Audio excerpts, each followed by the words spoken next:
After my heart surgery, my son-in-law said, "That old woman just drains our money. She should already be in a nursing home." My daughter laughed. The next day, he couldn't use his card. "I'm glad to have you here. Follow my story until the end and comment the city you're watching from, so I can see how far my story has reached."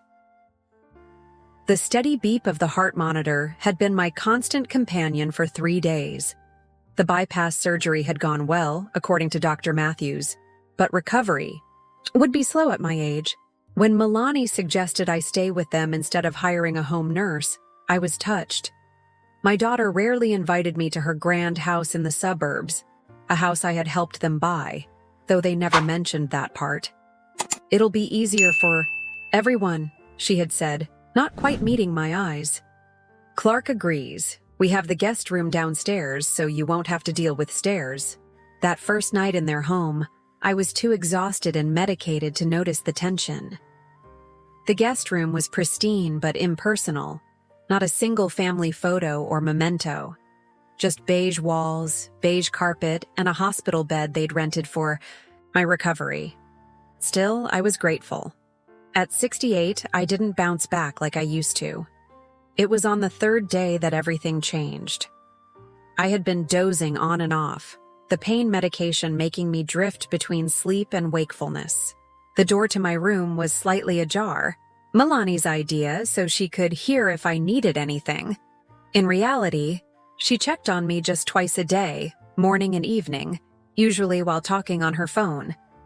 That afternoon, I heard their voices in the hallway. They must have thought I was asleep. "How long is she staying again?" Clark's voice tight with irritation. "The doctor said at least 3 weeks," Milani replied. "Maybe 4. A heavy sigh from Clark. "That's a month of babysitting an invalid. Do you know how much this is costing us? The special foods, the medications, the utilities?" I felt my chest tighten, and it had nothing to do with my recent surgery. "No, I know." Milani's voice dropped lower. "But what choice do we have? She's my mother." "This old woman just drains our money," Clark said, his voice cold and deliberate. "She should be in a nursing home by now.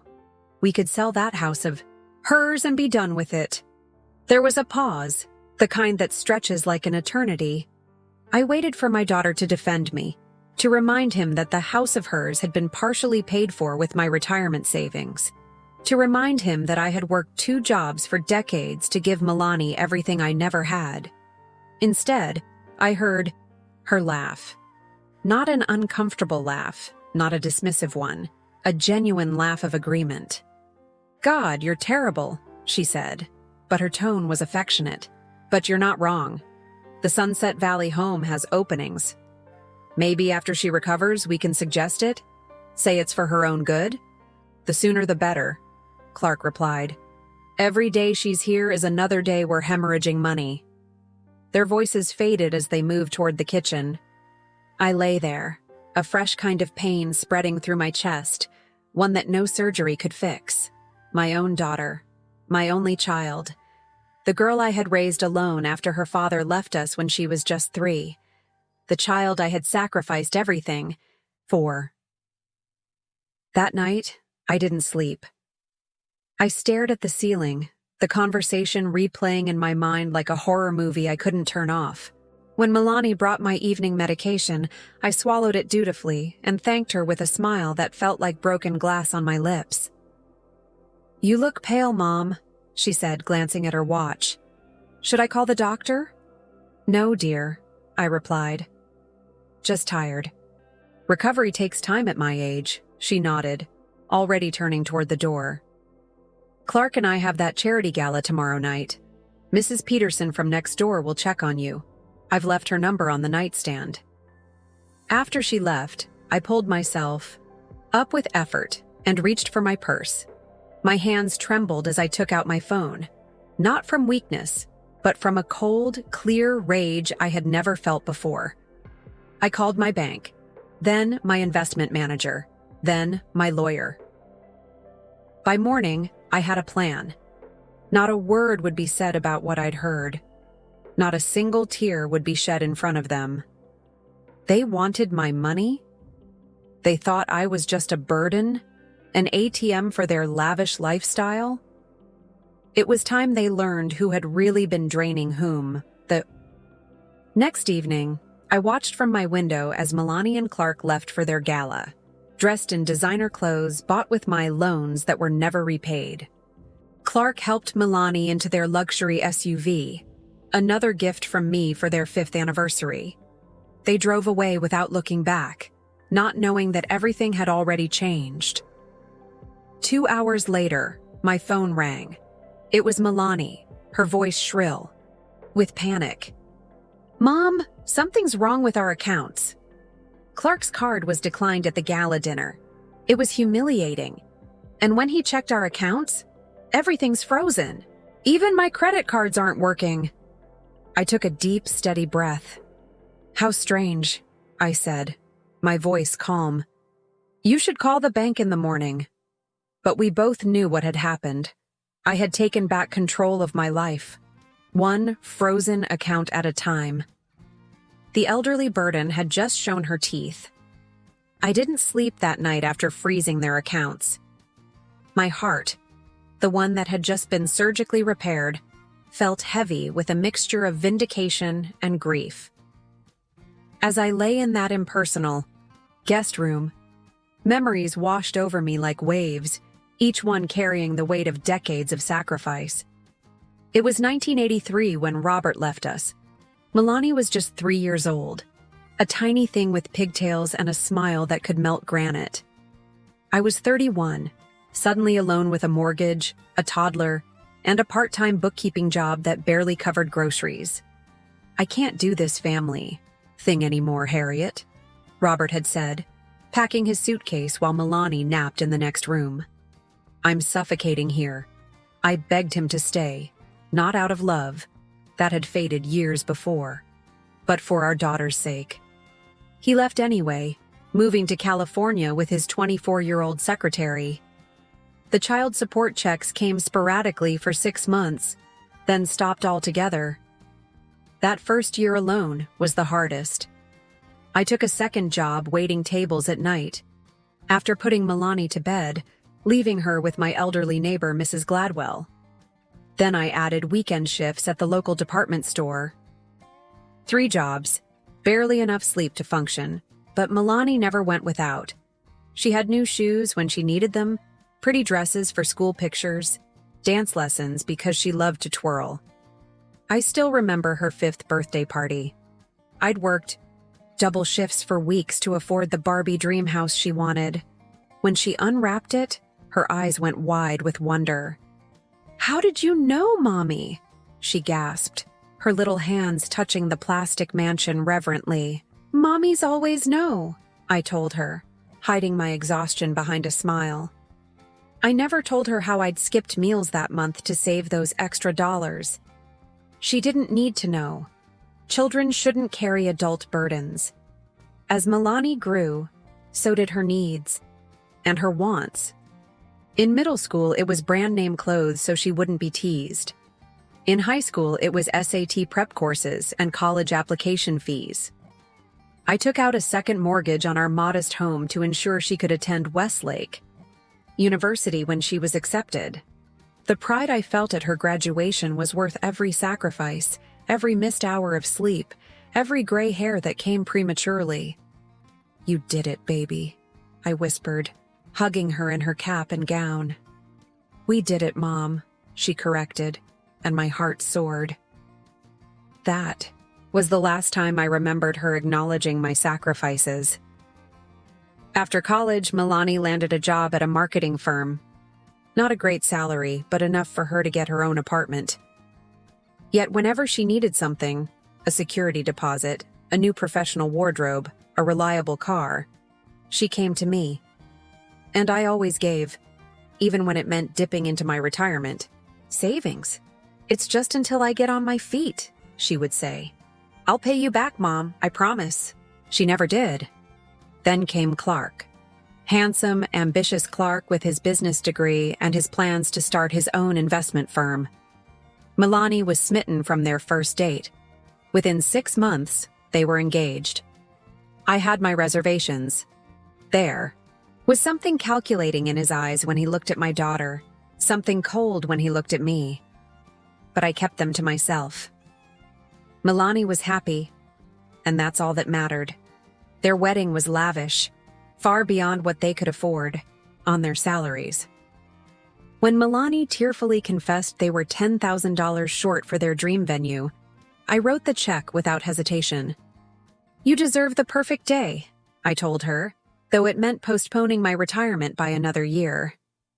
A year after the wedding, they found the house, a 4-bedroom colonial in an exclusive neighborhood. The down payment was steep, nearly 20% of the asking price.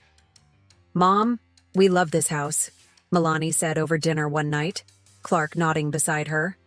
"But the bank wants such a large down payment. We've been saving, but—" "How much do you need?" I asked, already knowing I would. "Give it, whatever the amount." The figure they named represented almost half of my remaining retirement fund. But the hope in Milani's eyes, the future I imagined for her, perhaps grandchildren playing in that big backyard, made the decision easy. "I'll transfer it tomorrow," I said. Clark reached over and squeezed my hand. "You're amazing, Harriet. We'll pay you back with interest." That was 7 years ago. Not a single dollar had been repaid. Instead, there were more requests for landscaping the new property, for furniture befitting such a home, for a boat because Clark needs to entertain clients. Each time I gave. Each time they promised to repay. Each time they didn't. When my own house needed a new roof 3 years ago, I couldn't afford it. I sold the place at below market value and moved into a small apartment. Milani and Clark suggested I invest the remaining money from the sale with Clark's firm. "I'll grow it for you, Harriet," he promised. "You'll have more than enough for a comfortable retirement." I trusted him. I trusted them. I handed over nearly everything I had. And now here I was, recovering from heart surgery in their guest room, listening to them plot to put me in a nursing home after bleeding me dry for decades. The next morning, after their cards were declined, they came home early from the gala. I heard them arguing in the kitchen, their voices rising despite their attempts to keep quiet. "What do you mean all the accounts are frozen?" Milani hissed. "Exactly what I said," Clark snapped back. "Everything with your mother's name on it. Frozen. And since that's where most of our operating capital comes from, did you call the bank?" "Of course I called the bank. They said it was done at the account holder's request, your mother's request." There was a long silence. "She knows," Milani finally said, her voice barely audible. I closed my eyes, steeling myself for the confrontation I knew was coming. For the first time in decades, I wasn't going to put Milani's feelings before my own. The daughter I raised would have to face the mother she betrayed. The bedroom door opened without a knock. Milani stood there, her gala dress rumpled, her mascara smudged from what I assumed were angry tears. Behind her loomed Clark, his face a mask of controlled fury. "Mom," Milani said, her voice trembling, "we need to talk." "We need to talk," Milani repeated, taking a step into the room. Clark hovered behind her like a shadow. I sat up straighter in the hospital bed, ignoring the twinge in my chest. "Yes, I believe we do." "Why did you freeze our accounts?" she demanded, any pretense of concern for my health now completely gone. I looked at my daughter, really looked at her. The designer dress that hung from her slender frame had cost more than 3 months of my Social Security checks. The diamond earrings catching the light were an investment purchase I had helped finance. Everything about her screamed wealth that she hadn't earned. "They're not our accounts, Milani. They're my accounts." My voice was calm, steadier than I had expected. "I've simply taken back control of my own money." Clark stepped forward, his practiced charm sliding into place. "Harriet, there must be some misunderstanding. We've been managing your investments, helping you grow your retirement. Stop. I held up my hand. I heard you both, 3 days ago, right outside this door. I heard every word. The color drained from Milani's face. Clark's smile faltered, then disappeared completely. You were talking about putting me in a nursing home, I continued. About selling my house, which, by the way, I already had to sell, because I gave you so much money that I couldn't afford a new roof. About how I'm draining your money, when in fact it's been the opposite for years. Mom, you misunderstood, Milani began. But I cut her off with a look that silenced her immediately. I understand perfectly now. I didn't before, but I do now. I reached for the glass of water on the nightstand, taking a small sip to ease my dry throat. For 30 years, I have put you first, Milani. I worked 3 jobs when your father left us. I skipped meals so you could have new clothes. I postponed my retirement to pay for your wedding. I gave you the down payment for this house. And we're grateful. We really are. Milani interjected, desperation creeping into her voice. Grateful people don't plot to put their mothers in nursing homes while she's recovering from heart surgery, I replied. Grateful people don't call their mother-in-law a drain on their finances when she's funded their entire lifestyle. Clark's facade cracked. Now wait just a minute. No, you wait, I said, surprising even myself with my firmness. For years I've waited. Waited for the loans to be repaid. Waited for some acknowledgement of my sacrifices. Waited to be treated with basic respect in this family. I'm done waiting. Milani sank into the chair beside my bed, her face a mixture of anger and fear. So what now? You're just cutting us off completely? I'm protecting what's left of my future, I corrected her. Something I should have done years ago. But we have bills, Mom. Mortgage payments, car payments. Get jobs, I said simply. Real ones, not the part-time consulting gigs you both dabble in between spending my money. Clark's face reddened. This is ridiculous. I have a legitimate investment firm. A firm that hasn't turned a profit in 5 years, I countered. During my sleepless night, I hadn't just frozen accounts. I'd gone through statements, tax documents, everything I could access online. The picture they painted was damning. A firm that's been kept afloat by continuous infusions of my retirement. Money! How dare you? Clark began, taking a step toward me. Be very careful about your next move, I warned him, my finger hovering over the nurse call button. I'm still recovering from major surgery in case you've forgotten. He stopped, his fists clenched at his sides. I want you both to leave now, I said. I need to rest. This is our house, Milani protested. A house paid for largely with my money, I reminded her. But don't worry, I won't be imposing on your hospitality much longer. I've made other arrangements. What? Arrangements? Milani asked, suspicion darkening her features. I smiled thinly. You'll find out soon enough. After they left, slamming the door behind them, I let out a long, shaky breath. The confrontation had taken more out of me than I wanted to admit. My heart raced painfully, and I took one of the prescribed nitroglycerin tablets to ease the tightness in my chest. The truth was, I had indeed made arrangements, but they weren't quite complete. The day after overhearing their conversation, while they were both out, I had called my old friend Martha. She had been widowed around the same time I had been abandoned, and we had supported each other through those difficult early years as single mothers. Unlike me, Martha had remarried well and now lived in a spacious condo in a retirement community just outside the city. Of course you can stay with me while you figure things out, she had said without hesitation. The guest room is already made up. I had also called Gerald Hoffman, an attorney I'd consulted years ago when considering bankruptcy after Robert left. I hadn't needed his services then, finding a way to manage on my own. But I had never forgotten his kindness during our consultation. "Mrs. Peterson, I remember you," he had said warmly. "What can I do for you now?" I explained my situation, the years of financial support, the broken promises of repayment, the overheard conversation, and my decision to freeze the accounts. "You've done the right thing," he assured me. "But we need to make sure they can't access your funds through other means. When can you come to my office?" I had an appointment scheduled for the following week, once I was cleared to travel short distances.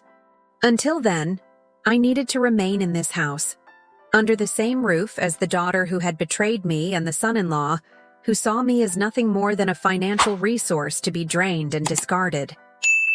That night, I heard them arguing in their bedroom upstairs. Their voices rose and fell like waves, occasionally clear enough for me to catch fragments. "Your fault for not being more careful. Always said we were spending too much. Can't make the boat payment without. What about the credit cards?" I felt no satisfaction in their distress, only a profound sadness. When had my bright, loving daughter transformed into this stranger who valued money and status above her own mother? Was it my fault for giving her too much? For not teaching her the value of what she received? Or was it simply the corrupting influence of Clark and his obsession with appearances? It didn't matter now. The damage was done on all sides. All I could do was protect what remained of my future and hope that someday, perhaps, Milani would understand the lessons that were coming her way. I reached for my phone and texted Martha. "Can I come 3 days from now instead of next week?" Her reply came almost immediately. "Absolutely. I'll make up the room tomorrow. Hang in there, friend." For the first time since my surgery, I felt something close to peace. I had a plan. I had support, and most importantly, I had taken back control of my life from those who had abused my trust for far too long. The next morning would bring more confrontations, more accusations, more attempts to manipulate me back into submission. But I was ready. For them now. The days of Harriet Peterson being a silent ATM were over. Morning arrived with an unusual silence in the house. No coffee maker brewing, no shower running, no closet doors sliding open and closed upstairs. I checked my watch, 9:30 a.m. Normally, Milani would be at her part-time marketing consultation job, and Clark would be at his office, making calls to potential investors while living off my money. I carefully swung my legs over the side of the bed, testing my strength. The incision on my chest pulled slightly, but the pain was manageable. Following doctor's orders, I had been taking short walks around the room each day, gradually increasing my activity. Today, I needed to venture further. Using the walker the hospital had provided, I made my way slowly to the door and opened it. The hallway was clear. I shuffled toward the kitchen, each step deliberate and measured. I found them both at the kitchen table, still in their pajamas, laptops open, faces drawn with stress. Empty coffee mugs and scattered papers covered the surface. They looked up when I entered, their expressions a mixture of surprise and wariness. "Mom," Milani said, quickly closing her laptop. "You should be resting." "I need to move around," I replied. "Doctor's orders." Clark didn't even attempt pleasantries. "We need to talk about the accounts, Harriet." I nodded, lowering myself carefully into an empty chair. "Yes, we do." "This is completely unreasonable," he began, his voice tight with controlled anger. "We have obligations. Payments due.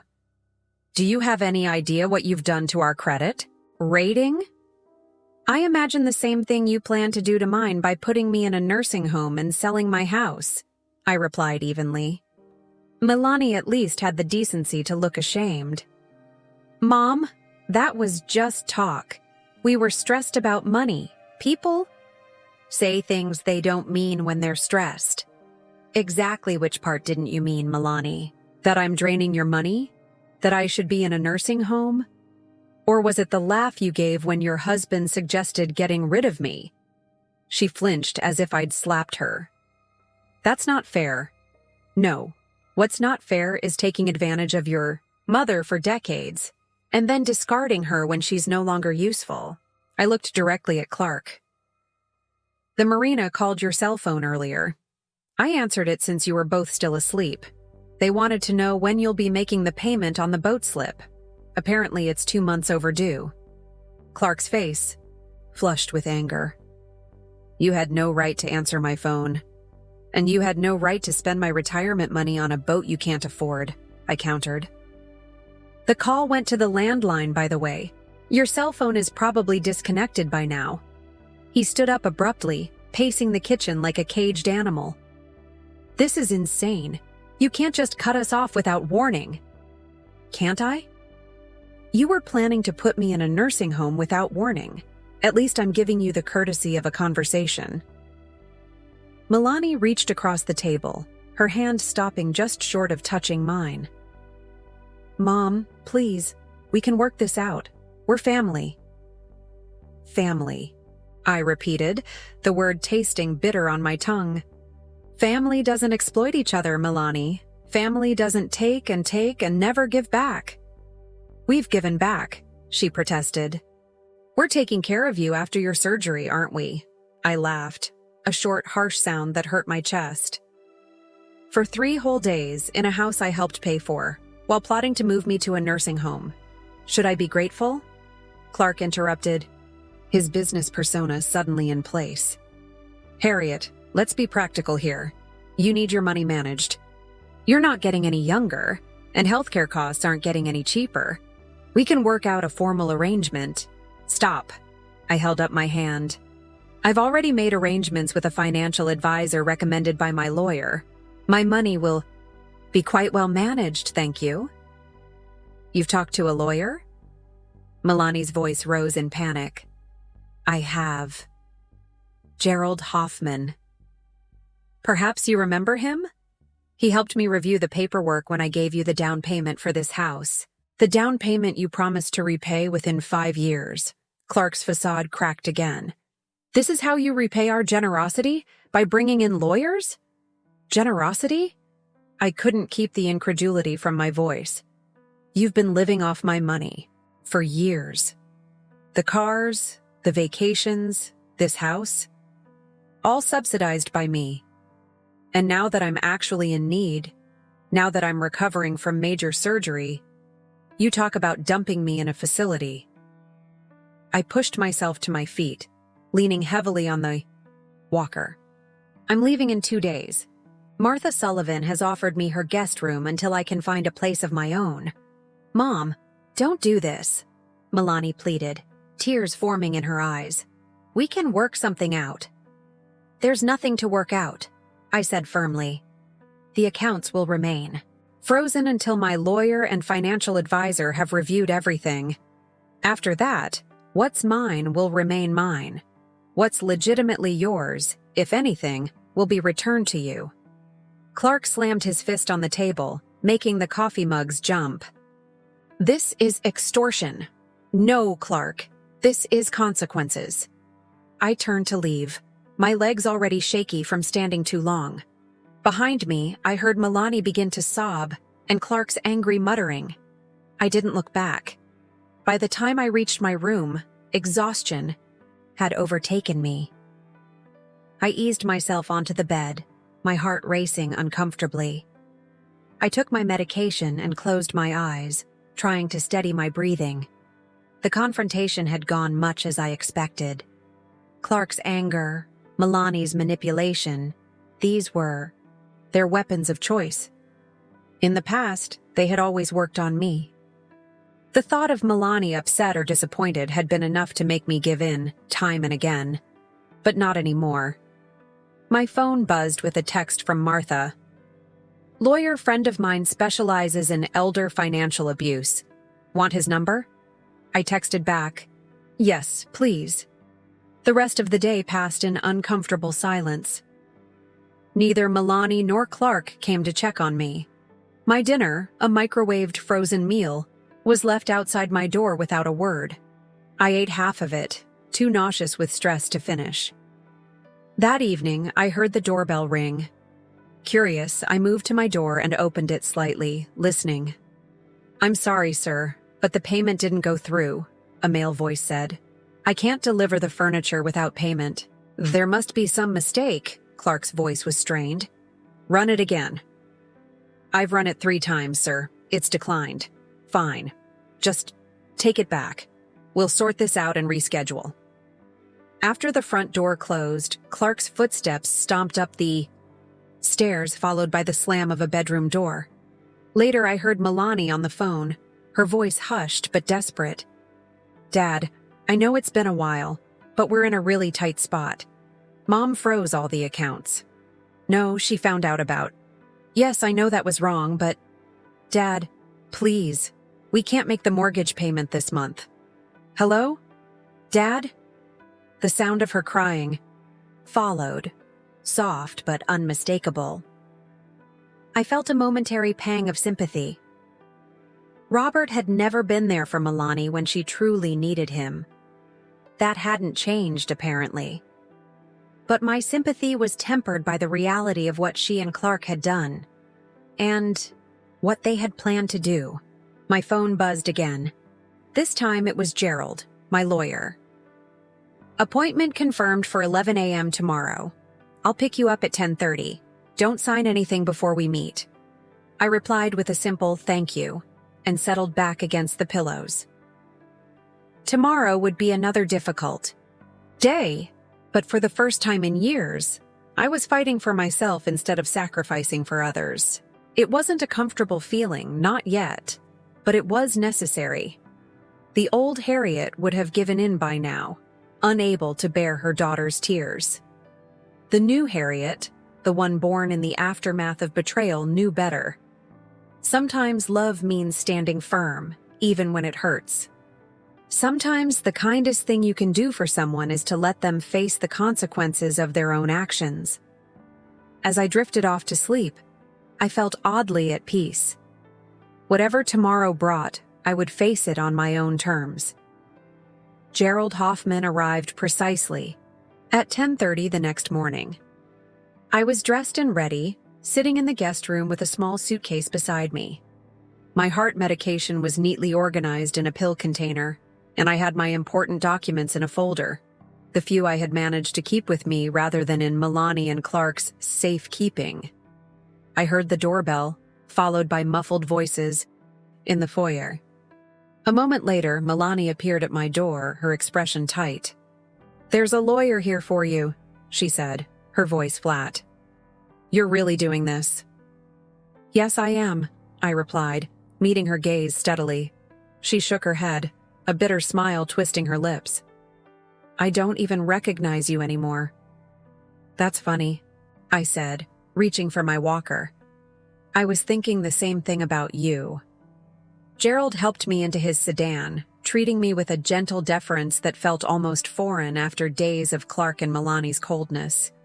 He was in his 70s now, his hair completely white, but his eyes were as sharp and kind as I remembered. "You're doing the right thing, Harriet," he assured me as we pulled away from the house. I didn't look back to see if Milani was watching. At his office, I was surprised to find not only Martha waiting for me, but also a financial advisor named Ms. Patel and another attorney who specialized in elder financial abuse cases. "We thought it best to have everyone here at once," Gerald explained. "There's a lot to go through." And there was. For the next 3 hours, we combed through statements, transfers, loans, and investments. The picture that emerged was worse than I had imagined. Over the past 7 years, I had loaned Milani and Clark over $450,000, money I would never see again. They had also made risky investments with funds I had entrusted to them, losing nearly $200,000 more. "This is textbook financial exploitation," the elder abuse attorney Mr. Delaney said grimly. "We have a strong case for legal action if you want to pursue it." I hesitated, the thought of taking my own daughter to court making my stomach churn. What would that involve? A civil suit to recover the funds, potentially criminal charges for Clark since he was acting as your financial advisor without proper licensing, Mr. Delaney explained. It would be public, potentially messy, but it might be the only way to recover some of what you've lost. I glanced at Martha, who squeezed my hand supportively. You don't have to decide right now, she said. Let's get you settled at my place first. Ms. Patel, the financial advisor, cleared her throat. The good news, Harriet, is that you still have your Social Security, and there's about $120,000 left in accounts they couldn't access. It's not the retirement you planned for, but with careful management, you won't be destitute. I nodded, a mixture of relief and grief, washing over me. Not destitute, but a far cry from the comfortable retirement I had worked decades to secure. Gerald drove me to Martha's condo afterward. As we pulled up to the building, my phone rang. Milani's number flashed on the screen. You should take it, Gerald advised. But remember, don't agree to anything without consulting us first, I answered, putting the phone on speaker so Gerald could hear. Hello, Milani. Mom, you need to come home right now. Her voice was trembling. This has gone far enough. I'm not coming back, Milani. I've made other arrangements. You can't just abandon your family, she cried, a note of hysteria creeping into her voice. Family? I couldn't keep the bitterness from my tone. Is that what you call people who plan to put you in a nursing home when you become inconvenient? That was just talk. We were stressed about money. You know how Clark gets when he's stressed. Yes, I do know. And I know how you get. You enable him, make excuses, and then come to me to clean up the mess. Not anymore. There was a pause. Then a different voice came on the line. Harriet, this is ridiculous. Clark's tone was conciliatory, the smooth, salesman voice he used on reluctant investors. We can work this out like adults. Come back and we'll discuss a fair arrangement. There's nothing to discuss, Clark. My lawyers and financial advisor have been through everything. They know exactly what you've done. Lawyers? His voice sharpened. You're threatening legal action against your own family? Do you have any idea how that will look? Are you actually worried about appearances right now? I asked incredulously. Think about Milani, he pressed. Think about how this will affect her career if word gets out that her mother is suing her. I closed my eyes, feeling the familiar weight of maternal guilt pressing down on me. Even now, he was trying to use my love for Milani as a weapon against me. Mom, please. Milani was back on the line, openly sobbing now. We're sorry. We'll make it up to you. Just come home. For a moment, I wavered. The instinct to comfort my child, to fix everything for her, was almost overwhelming. But then I remembered the cold laugh she had shared with Clark, the casual cruelty of their conversation outside my door. I am not coming home, I said firmly. The accounts will remain frozen until my legal team has completed their assessment. If they recommend legal action, I will take it. You can't be serious, Clark sputtered. Deadly serious. And Clark, if you ever talk about putting me in a nursing home again, make sure I'm not within earshot. I ended the call and let out a shaky breath. Well done, Gerald said quietly. That couldn't have been easy. It wasn't. Nothing about this was easy. But as Martha greeted me at her door with a warm hug and the promise of real homemade soup for dinner, I knew I had made the right choice.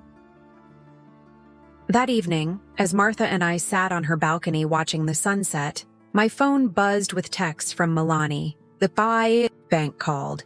We can't make the mortgage payment. Please, Mom. Then, Clark is talking about bankruptcy.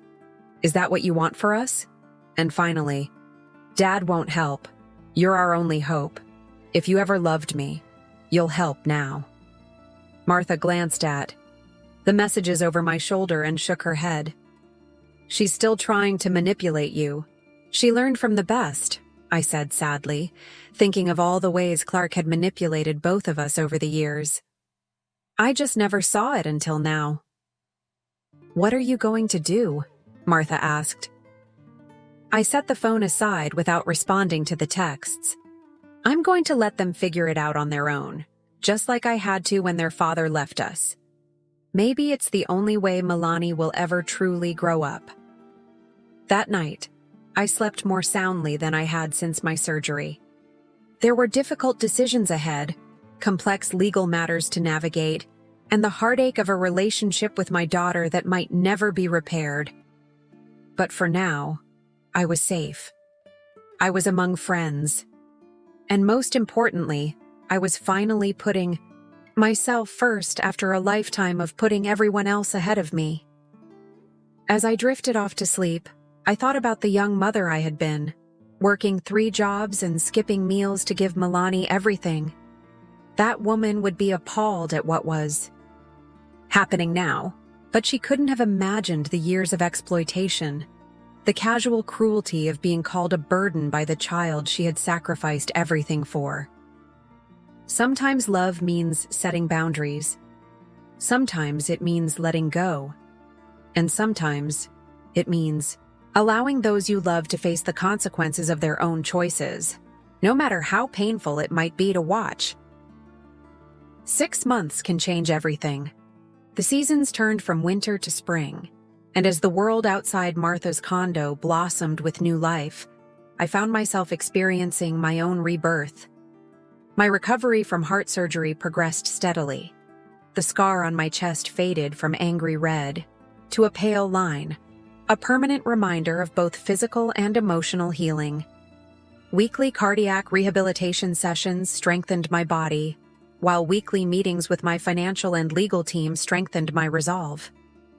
In the end, I didn't sue Milani and Clark. Mr. Delaney had built a compelling case for financial exploitation, but when the moment came to sign the paperwork, I couldn't do it. Not because I forgave them, I wasn't there yet, but because dragging this into the public eye would only bring more pain, more bitterness. Instead, we sent a formal demand letter through my attorneys, outlining the funds that had been misappropriated and offering terms for repayment. Their response came through their own hastily hired lawyer. They couldn't pay. Clark's investment firm had collapsed without my funds to prop it up. They had missed 2 mortgage payments and were facing foreclosure. The luxury cars had been repossessed. They were, in the lawyer's carefully worded phrasing, experiencing significant financial hardship. They made their bed, Martha said when I showed her the letter. Now they're lying in it. She was right, of course, yet I couldn't help the twinge of maternal worry. Where would they go if they lost the house? What would become of them? Stop, Martha said firmly when I voiced these concerns. You've spent your entire life worrying about Milani. It's her turn to figure things out without you as a safety net. With Martha's encouragement, I focused on rebuilding my own life instead. Ms. Patel, my financial advisor, helped me create a realistic budget based on my remaining savings and Social Security. It wasn't the retirement I had planned, but it was sustainable. You're actually in better shape than many people your age, she told me during one of our meetings. The accounts you managed yourself were well maintained. It's just the ones you trusted to Milani and Clark that were decimated.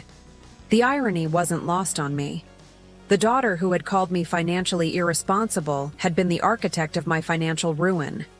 By April, I was ready to find my own place. Martha had been a godsend, but I needed my independence back. I found a small 1-bedroom apartment in a senior living community. It wasn't fancy. No marble countertops or designer fixtures like Milani and Clark's house, but it was clean, safe, and within my budget. Most importantly, it was mine. On moving day, as Martha and I arranged my few belongings in the new space, my phone rang. Milani's number. I hadn't heard from her in weeks, not since the terse acknowledgement of our lawyer's letter. I hesitated, then answered, "Hello? Mom?" Her voice sounded different, subdued, without the entitled edge I'd grown accustomed to. "How are you?" "I'm well," I replied cautiously. "Settling into my new apartment today." "New apartment? You moved?" "Yes. It's a senior community on Westlake Avenue. Nothing fancy, but it suits me." There was a long pause. "I'm glad you found a place," she finally said. "Mom, I need to tell you something." I braced myself, half expecting another plea for money or help. "I'm listening." Clark left. The words tumbled out in a rush. After the cars were repossessed and the foreclosure notice came, he just packed a bag and left. Said he couldn't handle the downgrade in lifestyle. He's filed for divorce. I sank onto my new sofa, absorbing this information. Part of me wanted to say, "I told you so." I'd had reservations about Clark from the beginning. But the pain in Milani's voice stopped me. "I'm sorry," I said instead, and I meant it. No matter what she had done, I never wanted her to experience the kind of abandonment I had faced when her father left. "Don't be," she said, a bitter laugh escaping her. "You were right about him all along, weren't you? You just never said it." "It wasn't my place," I replied. "You were an adult. You made your choice."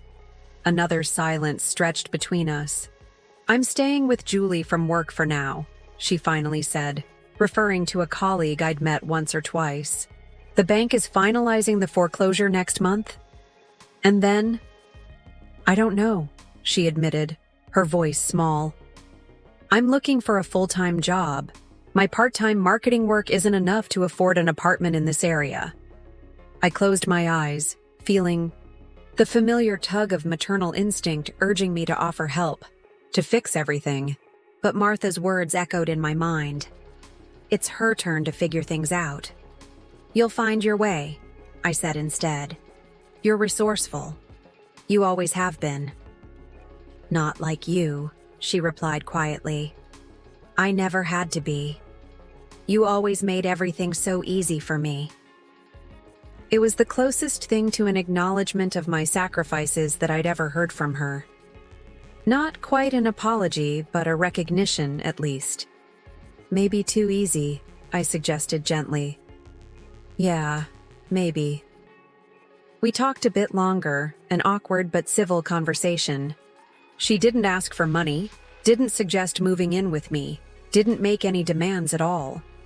When we hung up, I felt something I hadn't expected, a small flicker of hope. 3 weeks later, she called again. She'd found a job as a marketing coordinator at a local hospital, a significant step down from her previous consulting work, but steady employment with benefits. She had also found a studio apartment she could afford, though it was small and in a less desirable area than she was used to. "Would you like to come see it when I move in next weekend?" she asked hesitantly. I agreed, and the following Saturday, Martha drove me to the address Milani had provided. It was indeed modest, a converted garage behind an older home, with just enough space for a bed, a small kitchenette, and a tiny bathroom. Nothing like the spacious, elegant house she had shared with Clark. But what surprised me most was Milani herself. Gone were the designer clothes and perfect manicure. Her hair was pulled back in a simple ponytail, and she wore jeans and a t-shirt as she unpacked her few remaining possessions. "It's not much," she said, watching my face anxiously. "But it's a start." "It's yours," I replied. "That counts for something." We had coffee at her small table, the conversation still careful but warmer than before. As I was preparing to leave, she reached into a box and pulled out a small, worn stuffed rabbit. "Remember this?" she asked, holding it up. I smiled. Recognition flooding through me. Mr. Floppy. "You wouldn't go anywhere without him when you were little." "I found him when I was packing," she said, turning the tattered rabbit in her hands.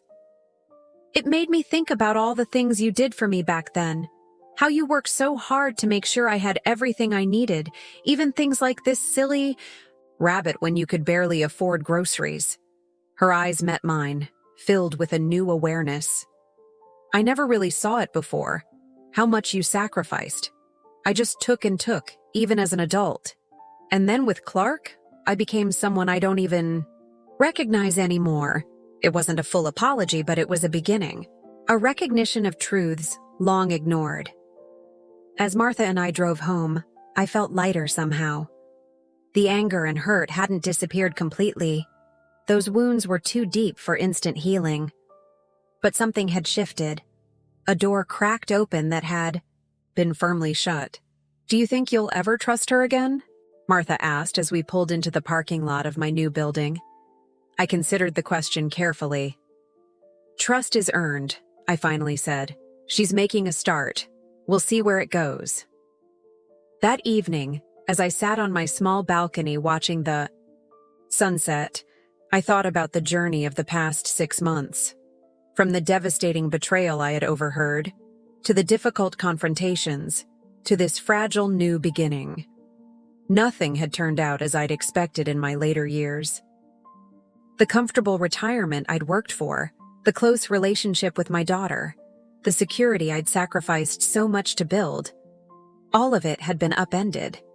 Yet here I was, still standing, still healing, still finding my way forward. My phone chimed with a text from Milani. "Thank you for coming today. It meant a lot. Maybe dinner next week? My treat from my first paycheck." I smiled and typed back, "I'd like that." It wasn't forgiveness, not yet. It wasn't the relationship we once had, or the one I had always hoped for. But it was something real, something honest. And after decades of sacrifice and months of betrayal, that honesty felt like the most precious gift of all.